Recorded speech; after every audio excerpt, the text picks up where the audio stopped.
आता आपल्या आवडत्या मालिकेचे संपूर्ण भाग मालिका प्रसारित झाल्यानंतर लगेचच पाहू शकता पूर्णपणे मोफत फक्त सन नेक्स्ट वर. काका जाम खुश आहेत. म्हणजे असणारच म्हणा. इतक्या दिवसांनी सगळे एकत्र जमलेत, छान आमरसाचा बेत झालाय म्हणल्यावर चांगल्या फ्रेश मूड मध्ये असणारच. पण काकाच नाही, सगळेच एकदम रिलॅक्स आहेत. हाच चान्स आहे. आता जर का मुक्ता आणि आकाशच्या लग्नाविषयी काकांशी बोललो नाही तर परत कधीच बोलता येणार नाही. आताच बोलतो. काय होईल, चिडणार तर नाहीत ना. उलट घरात सगळे पाहुणे आहेत म्हणल्यावर शांतीत घेते ना विषय. मला तर वाटतं माझ्या बोलण्याचा विचार पण करतील.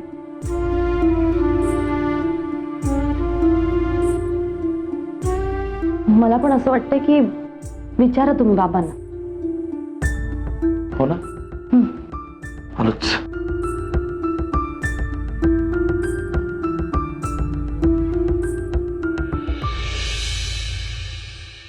बाबा येऊ का, थोडं बोलायचं होतं. अरे या ना, या या समीरराव, बसा बसा इकडे.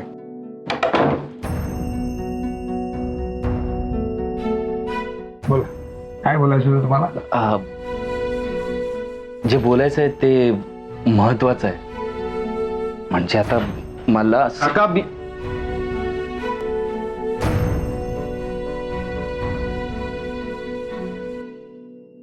तुला काही महत्वाचं काम आहे का यांच्याकडे?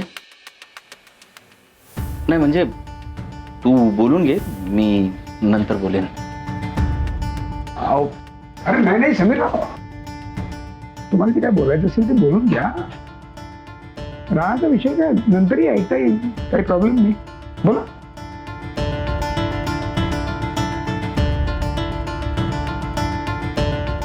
मुक्ता आणि आकाशच्या लग्नाबद्दल बोलायचं होतं. दोघेही मनाने खूप चांगले आहेत. दोघांची जोडी छान जमेल असं मला वाटतंय.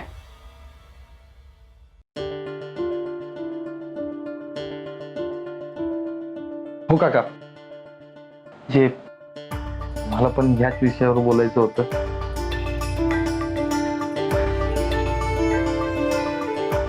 आपली मुक्ता आणि आकाश एकदम परफेक्ट सूट करतात एकमेकांना. करेक्ट बोलतात समीरराव.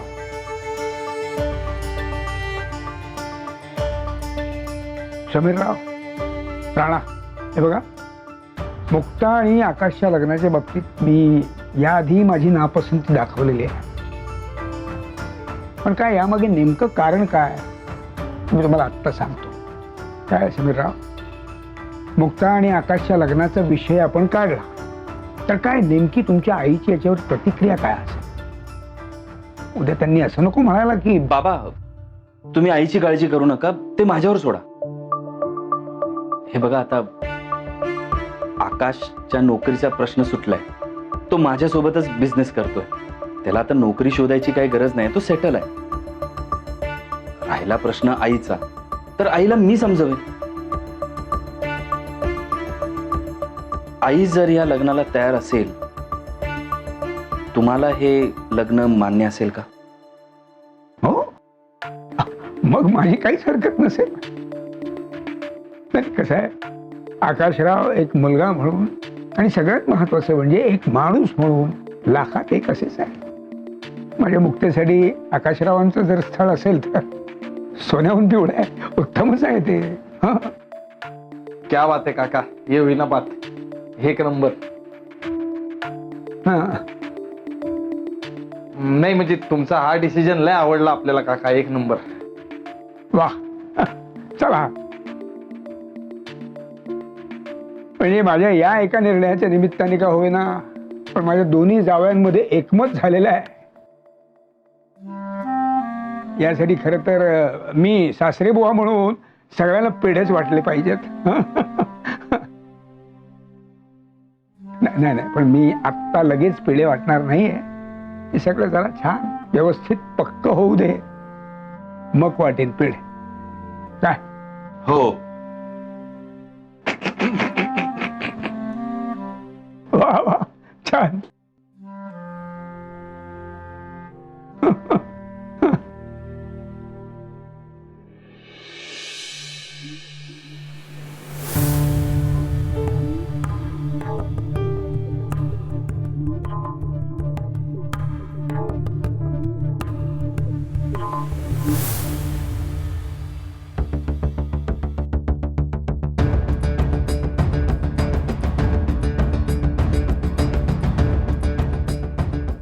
अहो बाबांशी बोलणं झालं का?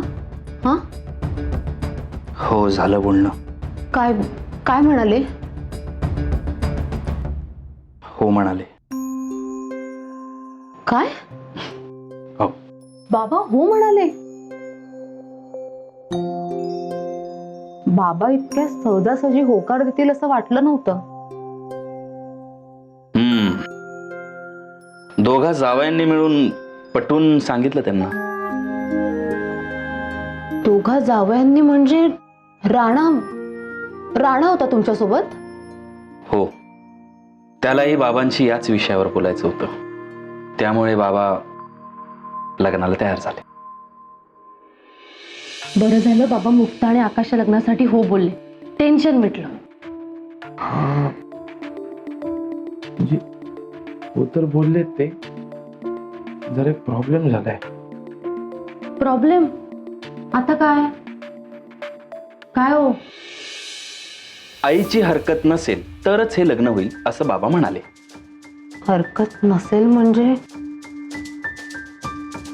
आता सासूबाई मुक्ता आणि आकाश भाऊजींच्या लग्नाला तयार होतील असं वाटतंय का तुम्हाला? अगं ओवी, तू काळजी नको करूस. काही झालं तरी आईला या लग्नासाठी तयार करायचं. त्या या लग्नाला तयार होतील असं वाटत नाहीये मला. ओवी, आई 100% तयार होणार. इथे थांबायचा माझा मेन प्लॅन तोच तर आहे. अच्छा, आता माझ्या लक्षात आलं. तुम्ही ते थांबायला कसे तयार झालात? मला वाटलं सासूबाई नाही म्हणाल्यात तर तुम्ही नाहीच म्हणणार. ओवी, आपण सगळे इथे थांबण्याने अजून जवळ येऊ का? कदाचित आईचा रुसवाही जाईल. ओवी, इथून निघण्याआधी आईचा राग शांत करून मुक्ता आणि आकाशच्या लग्नासाठी मी तयार करतो का नाही तू बघच. तसं झालं तर खूप बरं होईल. ओवी अगं, तू एवढं टेन्शन नको घेऊ. सगळं होणार व्यवस्थित. तू एवढं टेन्शन घेऊन घेऊन ना लवकर म्हातारी होशील. त्यापेक्षा हस जरा, बघू कशी दिसतेस असताना. बरी दिसतेस ग. अहो काय तुमचं?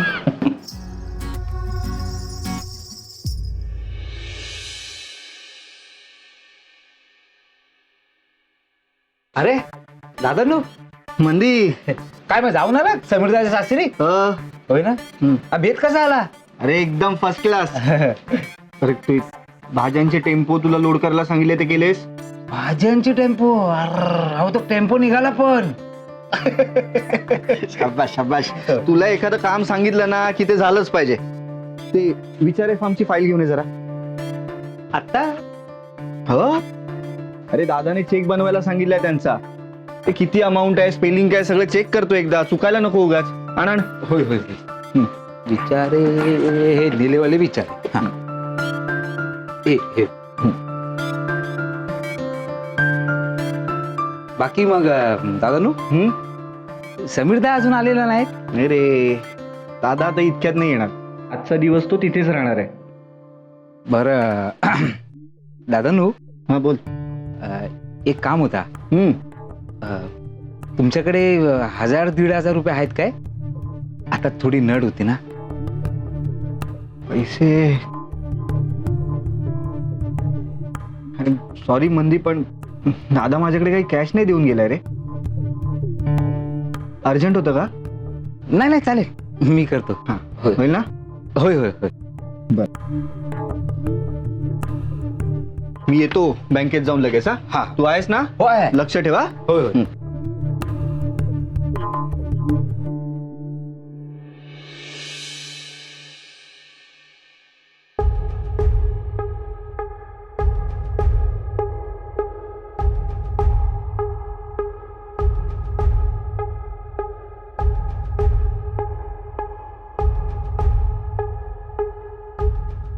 मंदी बोल रे. हॅलो दादानू, मला जरा 1500 रुपये हवे होते. तो का रे, तुझा तो मालक भुका कंगाल झाला की काय? हा, कधीतरी त्याच्या खिशाला पण त्रास देत जा. नाही त्रास दिला असता, पण तो सासरवाडीला बसलाय आमरसपुरी खाऊन. आतापर्यंत ढेकर पण दिला नाही असेल. मग तो आज तर येणार नाही, उद्या किंवा परवा येईल. असं मला तरी वाटतंय. तो उद्या परवाच येईल. म्हणजे दुकान बंद इतके दिवस? नाही नाही, दुकान नाही बंद. आकाश दादा आहे ना, आपण तो एकटाच आहे. ठीक आहे, तू संध्याकाळी येऊन पैसे घेऊन जा. हं? होय ना. धन्यवाद धन्यवाद. बाय.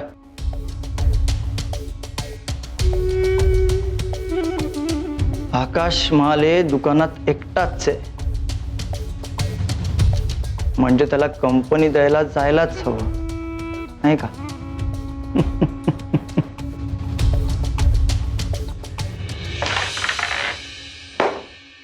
नाही गेली, मला वाटलं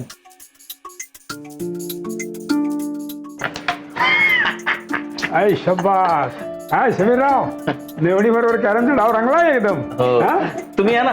नाही मी जरा एक छोटस काम आहे माझं, मी तेवढं उरकून येतो, मग आपण बसायचं. हा? बरं हे आबा, वाडकरांचं नाव घालवायचं नाही हा, लक्षात ठेव. ए मुक्ताय, यांच्या चहा पाण्याचं बघ काय ते. मला असं वाटतंय की मे महिन्यात चहाऐवजी आमरस असायला हवा. अरे अगदी बरोबर बोललात भाऊजी. सगळ्यांसाठी आमरस आणलाय. हा हो द्या, जोरदार. हे तिकडे पण द्या. हो. हा. द्या. हा, आलोच. हा आलोच मी. हो हो हा, हो पटकन आलो. बर. थँक्यू. अरे थोडा जोर लागला. तुम्हाला चहा आणू की आमरस? नाही, चहा हवा होता पण जाऊ दे, आता नको करायला लागायला. दे, सगळे आमरस खातात तर आमरस खाते. दे, चालतं मला, काही चालतं ग. अहो मी जरा देवळात जाते. हो. आबा, तू येतेस का माझ्यासोबत? अगं नेत्रा भेटायला येणार आहे, सो मी तिला भेटेन. सासूबाई, तुम्ही माझ्यासोबत देवळात येणार का? नाही बाई, मी काय देवळात वगैरे येणार नाही. समीरला घेऊन जा. ए समीर, जा तिच्या बरोबर देवळात जा. अगं आई, मला दुकानावर जायचंय. ठीक आहे, असू दे, मी एकटी जाते. आलेच. हो. आभा, आपल्याला दुपारच्या जेवणाची तयारी करायची आहे. चल माझ्या मदतीला. हा बघ, नेत्राचा फोन आला. मी आलेच भेटून. आले जीजू. अगं ए, तू बस, तू खेळ माझ्यासोबत. नको दादा, तोंड पाडून बसू नको. चल बस इथे. गुड्डी बस. थांब. कुठे? हा तिला स्वयंपाकघरात मदत कर जा. अगं नको, तू बस, मी करते. आकाश मास्तर आहेत का घरात? नाही, बाबा आत्ताच बाहेर गेले. तुमचं काही काम होतं का? अगं तो आमचा चिंटू आहे ना. अगं बाई, ओवीच्या सासूबाई आल्यात वाटतं. हा कशा आहात तुम्ही? बऱ्या आहेत ना? हा, बरे. काय जावई बापू, कसे आहेत तुम्ही? आणि तुमचा बिझनेस काय म्हणतोय? छान चाललाय. तुम्ही कशा आहात? मी एकदम मस्त मजेत आहे. मी काय म्हणते जावई बापू, तुमचा बिझनेस चांगला चाललाय ना? मग त्या राणाला तुमच्या बरोबर घ्या की. एकट्याच्या जीवावर सगळं करायचं म्हणतोय तो, पण मला नाही वाटत ह्या जन्मात त्याला काही शक्य आहे म्हणून.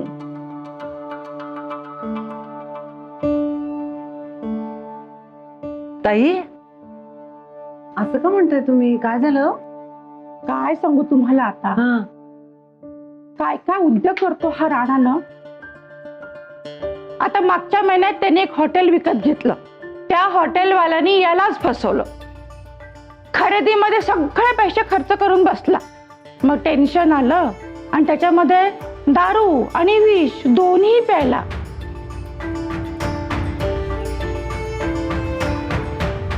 काय सांगू ना एक एक. काकू, बाबांना यायला उशीर आहे, तर तुम्ही आलात तरी चालेल. बाबा आले की मी कळवते. हा बर, येते मी. हा येते. हा, छान वाटलं तुम्हाला भेटून. मला पण छान. चालले का? चालले तुम्ही? हो, जाऊन येते जरा. हा, आलेच.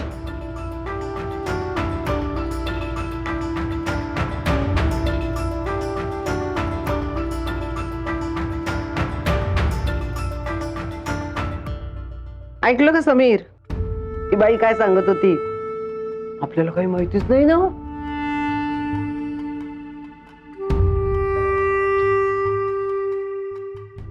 बघितलंस ना, असं आहे सगळं. आपण त्यांना कितीही आपलं मानायचं ठरवलं ना समीर, तर ते काय आपल्याला आपलं मानत नाही. इथं काय घडतंय ओवी एका शब्दाने कळू देत नाही बघ आपल्याला. आई मला यातलं काहीच माहित नव्हतं. बाई म्हणतात ना, स्वतःच ठेवावं झाकून आणि दुसऱ्याचं बघावं वाकून, तशी गत आहे तिची. आई अगं तिलाही सांगितलं नसेल म्हणून तिने आपल्याला नाही काही सांगितलं. ए समीर, तू लगेच तिची बाजू घेऊ नकोस.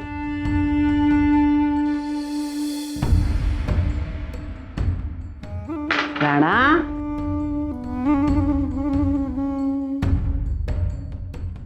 अरे मला तू अगदी धाडशी पोरगा वाटत होतास रे. असं काही दिसतच नाही पण. हा, एवढ्या मोठ्या मोठ्या बाता मारतोस, आतना अगदी लेच्या पेच्या आहेस बाबा. काय झालं काकी? हं? म्हणजे तुम्ही असं का बोलू राहिला आपल्याला? तुम्हाला जे काय म्हणायचं ते स्पष्टच बोला ना तुम्ही. स्पष्ट बोलू? ये राजा, ये बस इकडे बस. अरे ये.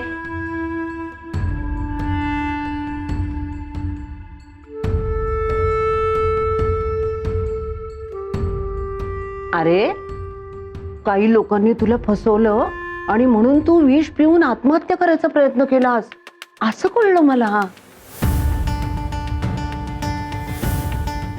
नाही म्हणजे अशा गोष्टी सगळ्या भित्री माणसं करतात ना, म्हणून मग तुला विचारलं. आई कशाला तो विषय, आता गप्प बस. आता तू माझ्या तोंडावर चिकटपट्टी का चिकटवतोस बरं? मला का गप्प करतोस? अरे एवढ्या मोठ्या मोठ्या बडाया मारायचा ना. हा मग आत्महत्या करताना कुठे गेल्या होत्या याच्या मोठ्या मोठ्या बाता, म्हणून विचारलं. बरोबर आहे काकी तुमचं. नाही, करेक्ट बोलू राहिले तुम्ही. तुमच्या समोर ज्या ज्या बड्या मारायचो ते रिअल मध्ये काहीच करू शकलो नाही आपण. आई ग, ट्रायलही केला पण हारलो आणि म्हणूनच सुसाईड ट्राय केला. पण त्या सगळ्यामुळे तुम्हाला काही त्रास झाला का?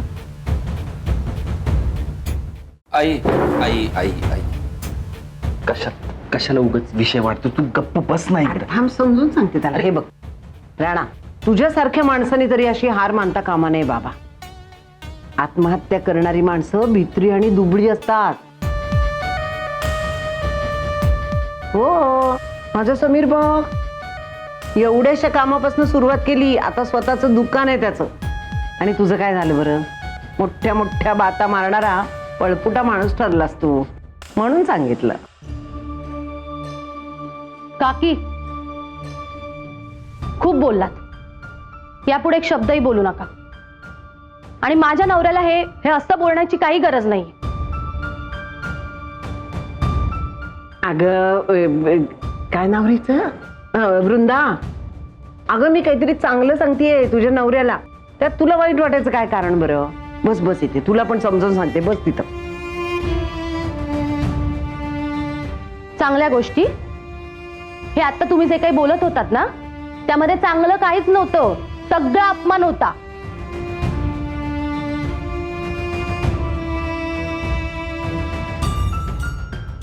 आणि हा, दुसऱ्याला बोलण्याआधी स्वतःच्या मुलीकडे बघा. तिने काय रंग उधळलेत त्याकडे पण लक्ष द्या जरा. ए,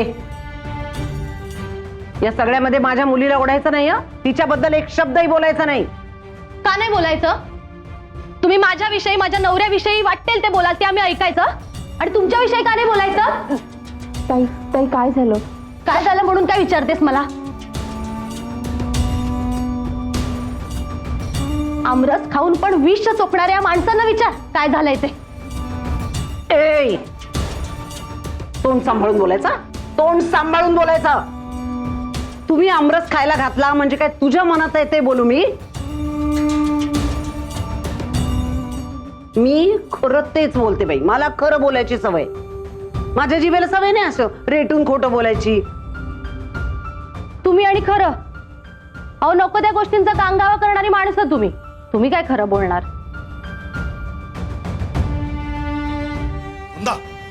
वृंदा तुम्ही थांबा जरा. शांत हो जरा. का शांत व्हायचं मी? का शांत व्हायचं? केला 1 मिनिट, तुम्ही थांबा. केला. माझ्या नवऱ्याने आत्महत्या करण्याचा प्रयत्न केला. तुमच्या घरी आलो का आम्ही हात पसरायला? नाही ना? मग काय यांचं ऐकून घ्यायचं? पण आहेत कोण आहे?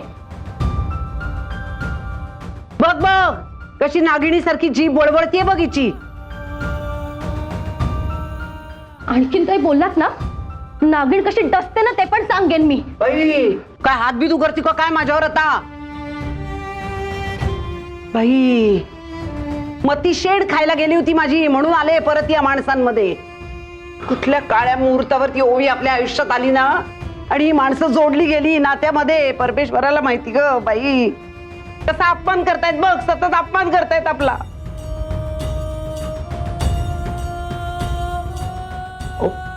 काकी यात ओवीचा काय संबंध? काय ओवी सगळा दोष तिचाच आहे.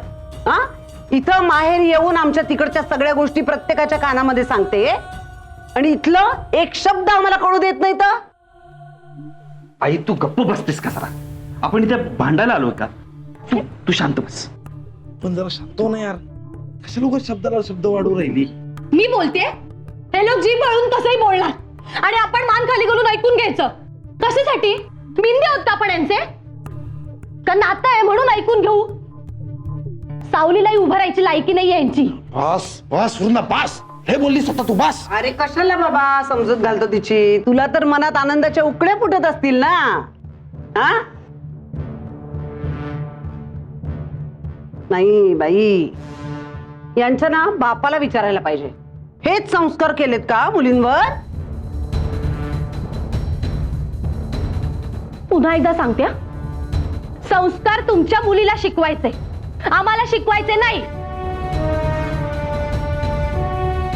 आम्ही नव्हतो गेलो लग्नाआधी शेण खायला. बास. माझ्या बहिणीबद्दल काही बोलायचं नाही. हा का नाही बोलायचं? का नाही बोलायचं?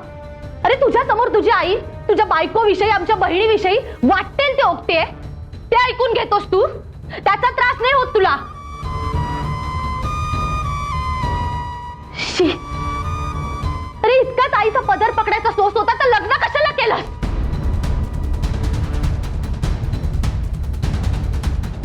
कशी चरचर जीभ चालते बघीची, कसा अपमान करते बघ आपला. अपमान मी नाही, तुम्ही केलात माझ्या नवऱ्याचा. चुकले ग बाई, चुकले. अपमान त्याचा होतो ज्याला मान असतो, हे विसरलीस बाई मी. त्याचा घडला आलाय अपमान. 1 नंबरचा भित्रा आणि बेवडा, जीव द्यायला निघालेला हा, याचा काय अपमान करायचाय? बायको हॉस्पिटलमध्ये होती, आपल्या आकाशने पैसे दिले याला. बरं झालं दिले, गुड्डे. नाहीतर कमवायची हिंमत नसलेली माणसं स्वतःच्या बायकोला सुद्धा विकतात. बस बस.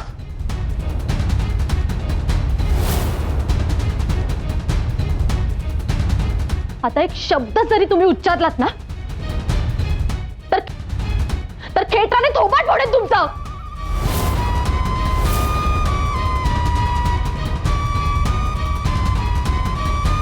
वृंदा वृंदा वृंदा बस बस गप.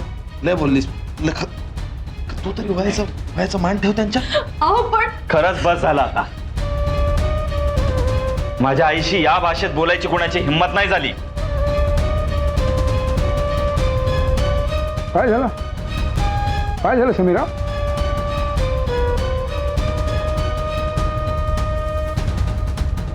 काय कसली हिंमत? काय झालं? आम्हाला काय विचारताय मास्तर? जिभेचा पट्टा सैल सुटलेल्या तुमच्या मुलीला विचारा. काय काय चुकलंय का तिचं? नाही तिचं नाही, आमचं चुकलं. परत या घरात आलो ना आम्ही, ते चुकलं आमचं. चपलेनी थोबाड फोडीन असं म्हणाली तुमची मुलगी मला म्हणालीये.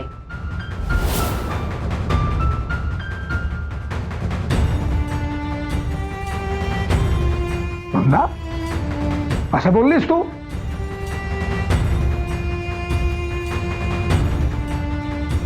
हो बोलले मी.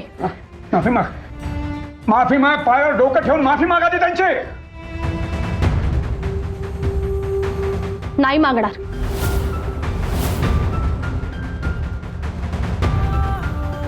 बाबा एक वेळ दगडावर डोकं आपटून जीव द्यायला सांगा ते करेन मी, पण ह्यांच्या पायावर डोकं ठेवणार नाहीये मी. पुन्हा अगं अगं बापाच्या शब्दाचा मान तरी राख. एरवी ठेवला असता बाबा, ठेवला असता मी, पण आज नाही. बापाच्या शब्दाचा मान राखायला नवऱ्याचा झालेला अपमान नाही विसरणार मी. नाही, नकोच ठेवूस. पायावर डोकं ठेवूच नकोस तू माझ्या. आयुष्यभर ते घाणेरडे पाय मला स्वच्छ करत बसायला लागतील.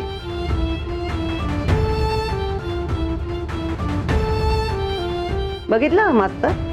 हा, ही तुमची माजुरडी मुलगी कसं बोलते बघितलं का? हे संस्कार आहेत तुमचे.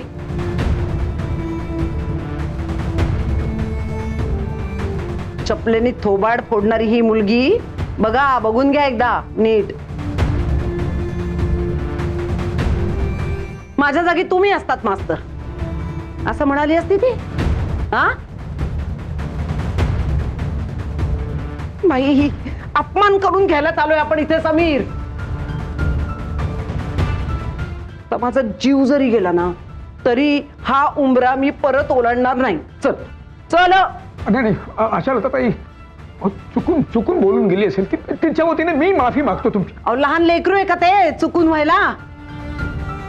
ठरवून अपमान केलाय तिने माझा, ठरवून बोलली मला तसं.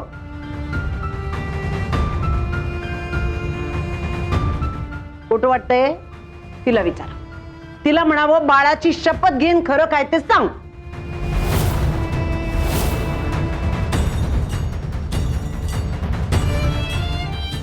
अशा लताताई मी पाय धरू का तुमचे? मग तरी राग जाईल का? बाबा काय? हो राहू द्या राहू द्या राहू द्या बाई. माझ्या पाया पडून मला पापात नका टाकू बाई तुम्ही. तुमच्या या पोरीने ना आमच्या जीवाला ग्रहण लावलंय, ग्रहण. तुमची एक मुलगी माझ्या घरची सून आहे, पण इथं माहेरी येऊन आमच्याबद्दल वाटेल ते बोलते, काहीही सांगते. आणि ही तुमची तिसरी मुलगी बाई, शिगर बाई. तिच्याबद्दल काय सांगायचं? नको नको ते लटके झटके दाखवत ना माझ्या आकाशला जाळ्या तोडू पाहते ती.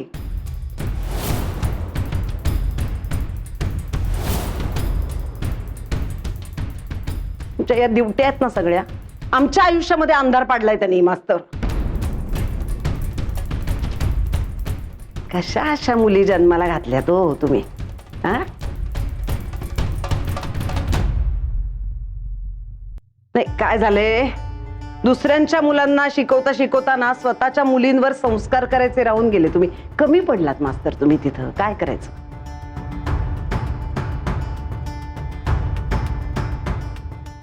मरू दे ना, तुमचं सोडा. आमच्या नशिबावर का वरवंटा फिरवता? हा, अहो शत्रूला सुद्धा देऊ नये अशी मुलगी माझ्या समीरच्या गळ्यात बांधली. पाप केलं तो मास्तर तुम्ही. कुठं पेड आले पा मास्तर? तुमची मुलगी जर आमच्या घरी पाठवली नसती ना तुम्ही, तर बाई आमची मनशांती तरी ना गळफास घेतल्यासारखी उद्भरली नसती.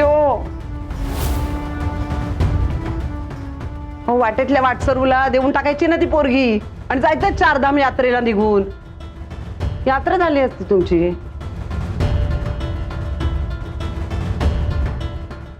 नाही तर त्यापेक्षा बाई विहिरीत जीव दिला असता तरी बरं झालं असतं. आई, बास बास बास तर आई भांडणं.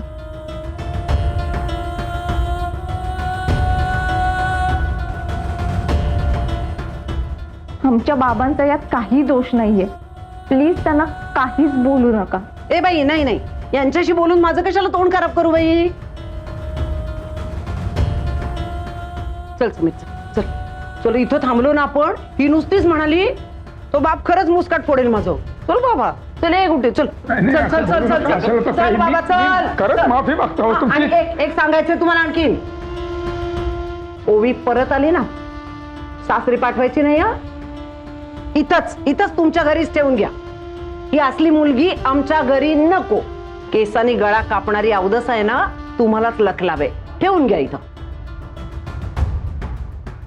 चल काय गुड्डे, अजून लाच काढून घ्यायची आहे? चल मग चल रे. अच्छा होता ताई. अक्का.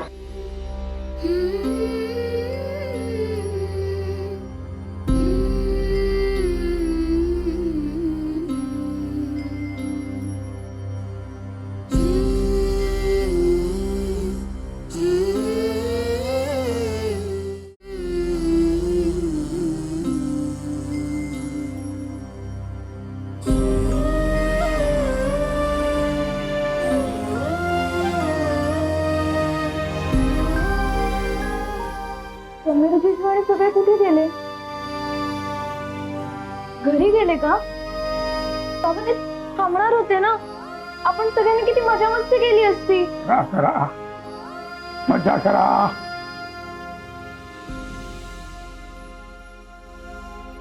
भांडण करा, आपापले मान सन्मान सांभाळा. त्यासाठी एकमेकांचे मुर्दे पडायला लागले ना तरी तेही करा. पण त्याआधी एक करा, आधी माझा मुर्दा पाडा. त्याला ठार मारा मला आणि फेकून द्या, देवाच्या सारखं फेकून द्या रस्त्यावर. आहे ना आता तुम्हा लोकांकडनं अगदीच काय शेवटचं खाद्य मिळवण्याची देखील इच्छा राहिलेली नाही माझी. जाऊ द्या, त्या मास्तराला जाऊ द्या, देवाशी म्हणून जाऊ द्या, पसरं जाऊ द्या. बाबा बाबा, यांना काही बोलत होत्या त्या, तोंडाला येईल ते बोलत होत्या. मित्रा काय पळपुटा काय, शेवटी तर त्यांची मजल बघा. अरे त्यांची मजल कुठवर गेली याच्याशी माझं काही देणं घेणं नाहीये.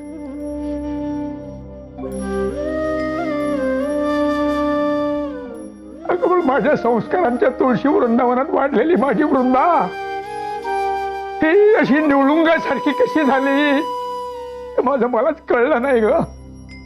अगं एक बाप म्हणून आज माझी मान खाली घालायला लावलीस तू बाळा. आता मी थकलोय ग वृंदा, मी आता थकलोय. नाही आता जगायची इच्छा नाही उरली माझी. जाऊ दे, म्हणून जाऊ देत मला, नाही जगायचं मला बस.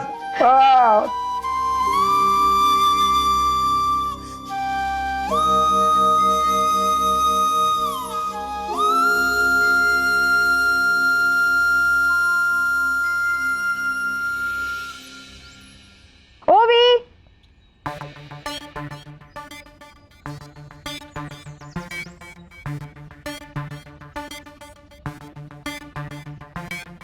कशी आहेस? मी मस्त, तू कशी आहेस? मी पण मस्त मजेत. माहेरी कधी आलीस? कालच आले.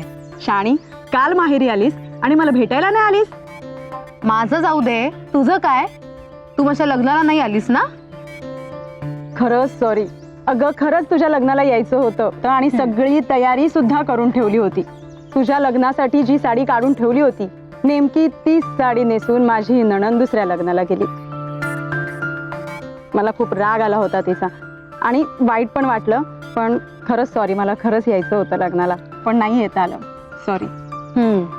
बरं ठीक आहे, माफ केलं तुला. बरं सांग, तुझ्या सासरी कसे आहेत सगळे? बरे आहेत ना? काय ग? काही चांगलं नाहीये. काय सांगू तुला, माझ्या सासरचे इतके वाईट वागणूक देतात. मी काय करावं काय नाही करावं सगळं तेच ठरवतात. खूप त्रास होतो ग. लग्न झाल्यापासून फक्त त्रासच सहन करते. वैताग आला आता सगळ्याच. बरं माझं जाऊ दे. तू कशी आहेस? तू खुश आहेस ना? आणि तुझ्या सासरी कसे आहेत सगळे?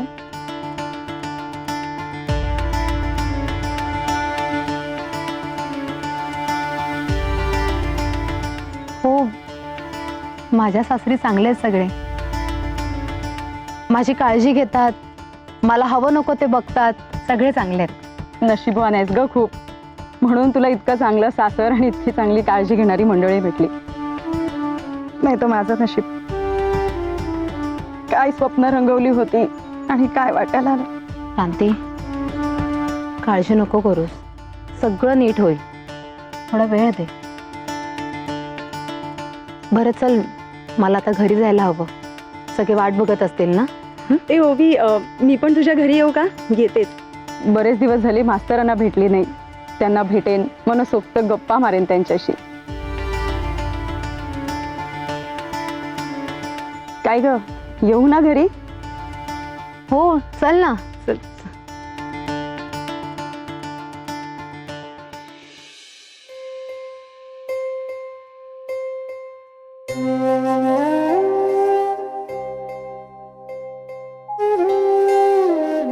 बाबा माफ करा ना मला.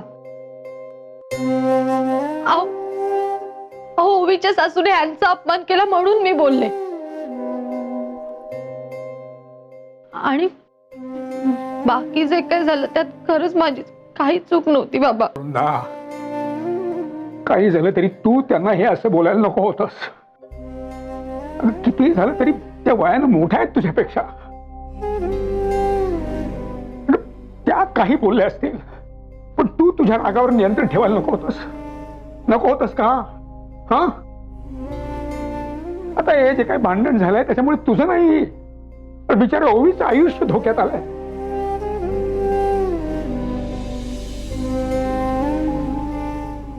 त्याचा स्वभाव कसा आहे तुला चांगलंच माहिती आहे. किती वाकड्यात बोलतात ते आपल्या सगळ्यांनाच माहिती आहे. आता हा सगळा जो काही प्रकार घडला आहे त्याच्यामुळे इथून पुढे आयुष्यभर ते बिचारे ओवीला सतत त्यांचे टोमणे ऐकून घ्यायला लागणार. बाकी गेले काही दिवस मी बघतो आहे तुझ्या देखील वागण्यात खूप बदल झालाय ग वृंदा.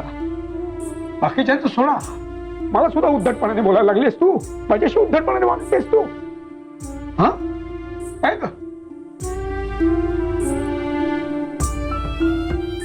बाबा अहो, पण ओवीच्या सासूला यांच्याविषयी बोलण्याची काय गरज होती? कशाला विषय काढायचा त्यांनी? माझा नवरा काय करतो काय नाही विषयच कशाला काढायचा त्यांनी? बरं काढला तो काढला, पण माझ्या नवऱ्याचा अपमान करण्याचा त्यांना काही अधिकार नाहीये. मी नाही ऐकून घेणार आहे. बाळ झाली तुझी बडबड, बंद करता गप्प बस. ओरडा, त्या ओरडून गेल्या, आता तुम्ही ओरडा मला.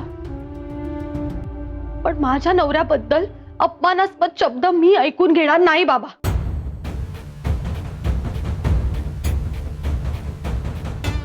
चला हो, काही गरज नाही इथे थांबण्याची, आपण आपल्या घरी जाऊ. चला तुम्ही. काय?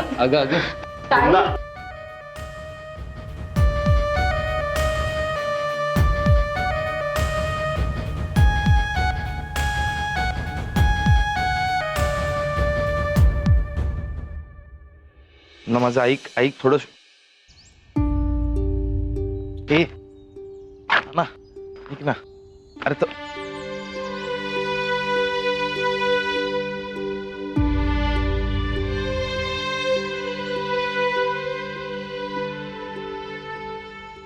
शांत राहा, काही बोलू नको. ऐक माझं. ताई, काय तू कुठे निघालीस अशी? तू इथून गेल्यानंतर नेहमीप्रमाणे भांडून गेले तुझी सासू. घरातल्या सगळ्यांचा अपमान करून, मन दुखावून शिव्यांच्या लाखोले वाहून गेलीये. ताई, काय बोलतेस असं? काय झालंय? जे ते घडलं ना तेच सांगते तुला. आता तुम्ही नेहमीप्रमाणे जाल, तिच्या हातापाया पडाल, कणा नसल्यासारखं तिच्या पायाशी वाकून माफी मागाल. पण मी तुला सांगून ठेवते, लक्षात ठेव, जीव गेला तरी चालेल, पण मी आणि हे तुझ्या सासूची माफी मागणार नाही. ताई, ताई, प्राणा, ताई. ए ना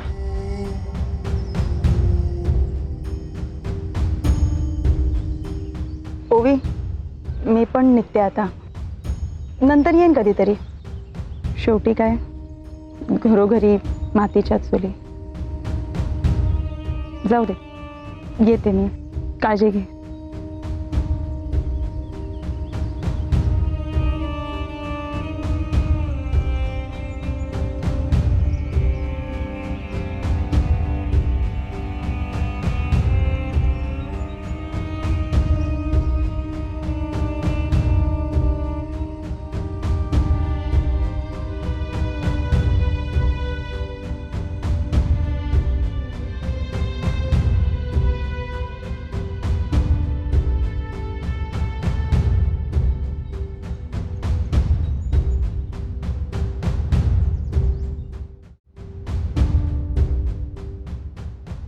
बाबा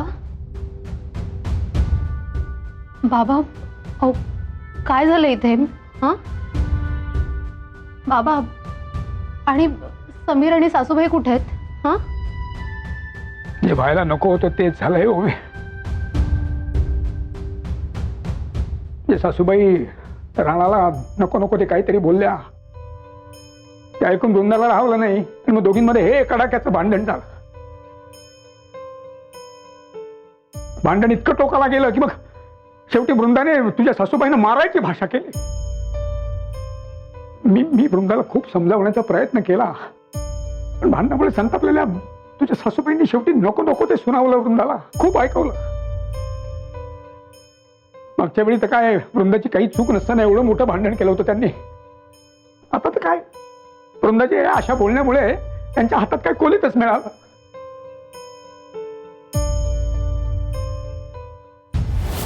परत या घरामध्ये आलो ना आम्ही, ते आमचं चुकलंय. चपलेनी थोबाड फोडीन असं म्हणाली तुमची मुलगी मला. बाबा, एक वेळ दगडावर डोकं आपटून जीव द्यायला सांगा, ते करेन मी, पण ह्यांच्या पायावर डोकं ठेवणार नाहीये मी.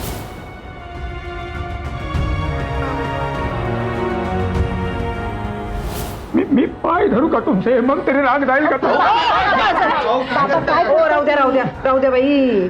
माझ्या पाया पडून मला पापात नका टाकू बाई तुम्ही. तुमच्या या पोरीनी ना आमच्या जीवाला ग्रहण लावलंय, ग्रहण. अहो, शत्रूला सुद्धा देऊ नये अशी मुलगी माझ्या समीरच्या गळ्यात बांधली. ही असली मुलगी आमच्या घरी नको. केसानी गळा कापणारी अवदस आहे ना, तुम्हालाच लखलावे. ठेवून घ्या इथं.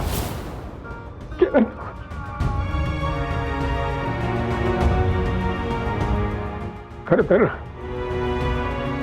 दोन्ही जावयांच्या समजावण्यानंतर मोठ्या मुश्किलीने मी मुक्ता आणि आकाशरावांच्या लग्नासाठी तयार झालो. पण नाही, आता हा जो काही सगळा प्रकार घडला त्याच्यावर हे काही नातं जुळून येईल असं मला अजिबात वाटत नाही.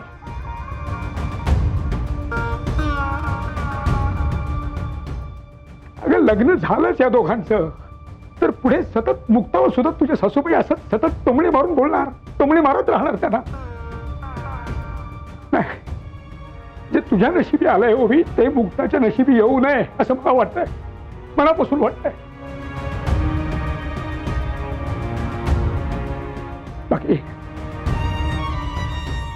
बाकी जे काही झालंय त्यात तुझी काही चूक नाही, काही चूक नाहीये तुझी. पण खरं सांगतो मला, तुझ्या सासूबाई आम्हाला सगळ्यांनाच वाईट साईट काही नको नको ते बोलल्या. मी त्यांच्या मागे मागे जात खूप समजवण्याचा प्रयत्न केला त्यांना, पण काही काय करायला तयार नव्हत्या त्या. शेवटी म्हणाल्या जाता जाता की ओवीला परत आमच्या घरी पाठवायची गरज नाही, तिला इथेच तुमच्या जवळच ठेवून घ्या. आणि तशात निघून गेला रागा रागा.